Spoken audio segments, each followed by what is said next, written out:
বিশ্বের দুই বৃহত্তম অর্থনীতি যুক্তরাষ্ট্র ও চীনের মধ্যে চলমান শুল্ক যুদ্ধের উত্তেজনা নতুন করে ছড়িয়েছে বিশ্ব বাণিজ্য অঙ্গনে।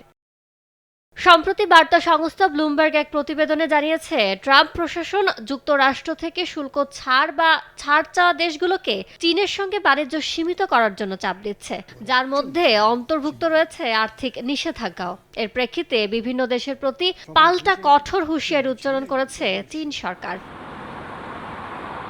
যুক্তরাষ্ট্রের সঙ্গে চীনের স্বার্থবিরোধী কোনো চুক্তি না করার বিষয়ে বিভিন্ন দেশকে সতর্ক করেছে দেশটির বাণিজ্য মন্ত্রণালয়। বলছে, চীন দৃঢ়ভাবে এমন যে কোনো চুক্তির বিরোধিতা করবে যা চীনের স্বার্থের ক্ষতি করে এবং প্রয়োজনে কঠোর পাল্টা ব্যবস্থা নেয়ার হুঁশিয়ারিও দেওয়া হয়েছে। দেশটি তাদের নিজস্ব অধিকার ও স্বার্থ রক্ষায় দৃঢ় প্রতিজ্ঞ এবং অন্যান্য দেশের সঙ্গে সংহতি জোরদার করতেও ইচ্ছুক।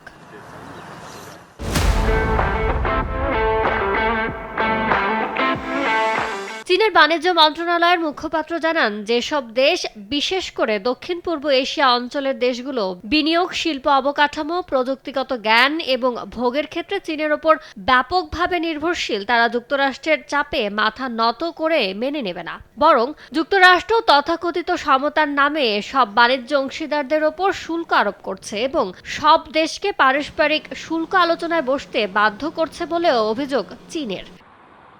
চলতি মাসের শুরুতে মার্কিন বাণিজ্য প্রতিনিধি জেমিসন গ্রিয়ার বলেছিলেন, ট্রাম্পের আরোপিত বাড়তি শুল্ক নিয়ে আলোচনায় বসতে প্রায় 50টি দেশ যোগাযোগ করেছে।